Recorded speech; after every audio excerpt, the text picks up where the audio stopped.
रात के ठीक 2:17 जमीन से लगभग 35,000 फीट ऊपर आसमान का तापमान -50 डिग्री सेल्सियस और इस समय 300 से ज्यादा लोग एक धातु के बने विशाल पक्षी के अंदर बादलों के समंदर को चीरते हुए अपनी मंजिल की ओर बढ़ रहे थे। किसी की आंखों में नींद थी, कोई अपने बच्चे को गोद में लेकर सुला रहा था, कोई पहली बार हवाई सफर कर रहा था, तो कोई अपनी सीट पर बैठकर फिल्म देख रहा था। किसी ने कॉफी मंगवाई थी, किसी ने अपनी पत्नी को मैसेज भेजा 2 घंटे में मिलते हैं। उन्हें क्या पता था अगले कुछ सेकंड में प्रकृति अपने सबसे भयानक ताकत दिखाने वाली। कॉकपिट जहां 2 पायलट हर सेकंड सैकड़ों फैसले ले रहे थे, उनकी नजर अचानक सामने लगे वेदर रडार पर गई। हरे रंग की स्क्रीन पर पीले और लाल रंग का एक विशाल डब्बा दिखाई दे रहा था, जिसके अंदर लाखों करोड़ों वोल्ट की बिजली लगातार बन रही। फर्स्ट ऑफिसर बोला, captain storm called ahead. Captain ने बिना घबराए स्क्रीन देखी। उसने विमान को थोड़ा दाई तरफ मोड़ने की कोशिश की, लेकिन तूफान उम्मीद से कई गुना ज्यादा तेजी से फैल रहा था। अब विमान सीधे उसी बादल के अंदर प्रवेश कर चुका था।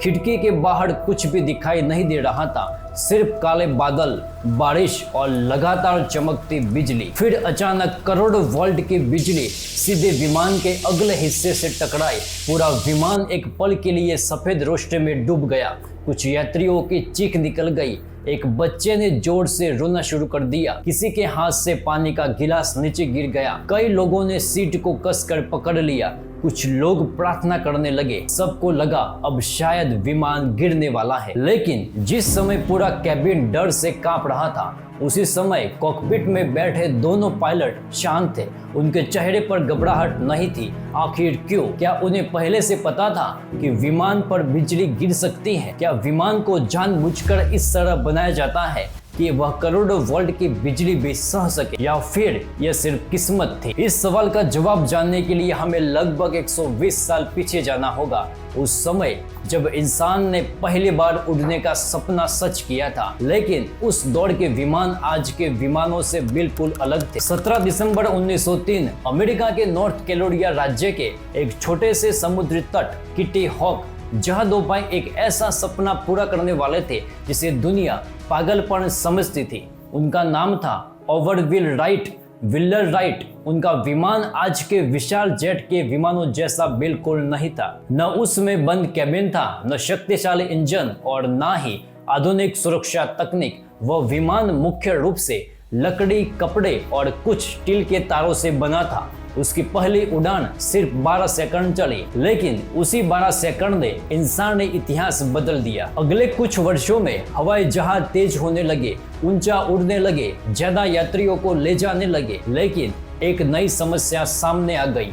लकड़ी बारिश में फूल जाती थी, धूप में कमजोर हो जाती थी और तेज गति पर उसकी मजबूती कम पड़ने लगी। इंजीनियर समझ चुके थे अगर इंसानों को पूरी दुनिया में सुरक्षित उड़ाना है तो उन्हें लकड़ी से भी बेहतर चीज चाहिए। फिर 1930 के दशक के आसपास विमानों की दुनिया में एक नई धातु ने प्रवेश किया, एल्यूमिनियम मिश्र धातु। वह हल्की थी लेकिन स्टील जितनी मजबूत। इसमें जंग भी कम लगती थी और सबसे बड़ी बात, यह बिजली की बहुत अच्छी चालक। रुकिए, अगर बिजली की चालक थी तो क्या इससे खतरा और नहीं बढ़ गया? यही सवाल दुनिया के वैज्ञानिकों के सामने भी आया। क्या बिजली को अपने अंदर से गुजरने वाली धातु विमान को बचाएगी या उसे मौत का जाल बना देगी? लेकिन इस सवाल का जवाब 1903 में ही उससे लगभग 150 साल पहले मिल चुका था। साल था 1752। एक वैज्ञानिक अपने हाथ में पतंग लिए तूफानी मौसम में खड़ा था। दुनिया उसे पागल समझ रही थी, लेकिन उसे एक बात साबित करनी थी। उस वैज्ञानिक का नाम था बेंजामिन फ्रैंकलिन। उन्होंने यह समझने की कोशिश की कि क्या आसमान की बिजली भी बिजली ही है। उन्होंने प्रयोगों और बाद के वैज्ञानिकों अध्ययनों ने यह समझने की नींव रखी कि बिजली को सुरक्षित रास्ता दिया जाए तो उसका खतरा बहुत कम किया जा सकता है। फिर 19वीं सदी में ब्रिटिश वैज्ञानिक माइकल फेराडे ने एक सिद्धांत समझाया। अगर बिजली किसी बंद धातु की सतह पर गिरती है, वह ज्यादातर बाहर की सतह से बहती हुई आगे निकल जाती है। अंदर बैठे लोग काफी हद तक सुरक्षित रह सकते हैं और यह सिद्धांत आज के अधिकांश धातु वाले विमानों की सुरक्षा का आधार बना। आधुनिक विमान जैसे बोइंग 787 और एयरबस A350 में बड़ी मात्रा में कार्बन फाइबर कंपोजिट मटेरियल का इस्तेमाल होता है, लेकिन कार्बन फाइबर एल्यूमिनियम जितना अच्छा विद्युत चालक नहीं होता, इसलिए इंजीनियर उसके ऊपर तांबे या धातु की बेहद महीन जाली लगाते हैं ताकि बिजली सुरक्षित रास्ते से गुजर जाए। लेकिन एक सवाल अभी भी बाकी है, अगर विमान इतना सुरक्षित है तो आज भी पायलट तूफानी बादलों से बचने की कोशिश क्यों करते हैं? क्या उन्हें पहले से पता चल जाता है कि क्या बिजली गिर सकती है? कॉकपिट एक ऐसी जगह जहां हर सेकंड सैकड़ों जानों की जिम्मेदारियां होती है। यात्रियों को शायद सिर्फ खिड़कियों के बाहर काले बादल दिखाई देते हैं, लेकिन पायलट उन्हें सिर्फ बादल नहीं दिखते, उन्हें दिखता है आने वाला खतरा।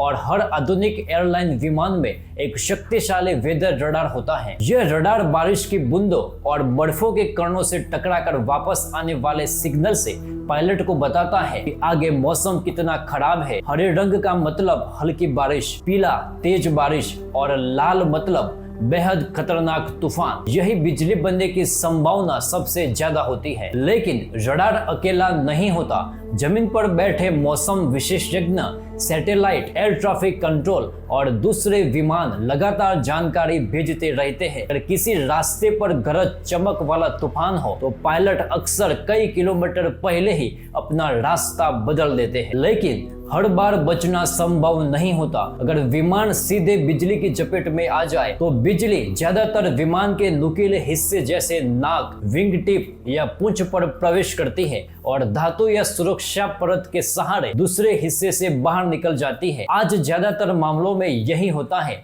और यात्री सुरक्षित रहते हैं, लेकिन हमेशा ऐसा नहीं था। 8 दिसंबर 1963 अमेरिका पान एम फ्लाइट 214 एक बोइंग 707 फिलाडेल्फिया के पास तूफानी मौसम में उड़ रहा था। अचानक बिजली विमान से टकराई। उस समय विमान के ईंधन टैंक की डिजाइन आज जैसी सुरक्षित नहीं थी। जांच में सामने आया कि बिजली के कारण ईंधन टैंक में विस्फोट हुआ।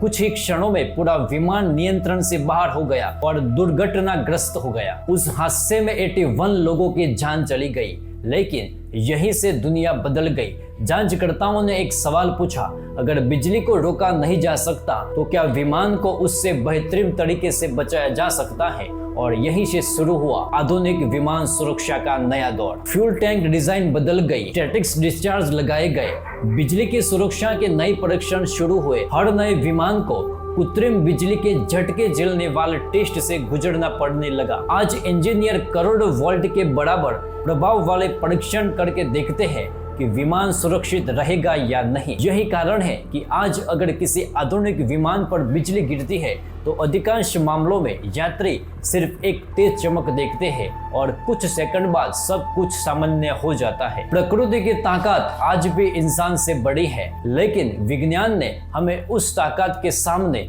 पहले से कहीं ज्यादा सुरक्षित बना दिया है। तो अगली बार जब आप विमान में बैठे और बाहर बिजली चमकती दिखाई दे तो डरना स्वाभाविक है, लेकिन यह भी याद रखिए कि उस विमान को ऐसे ही परिस्थितियों का सामना करने के लिए ही डिजाइन किया गया है।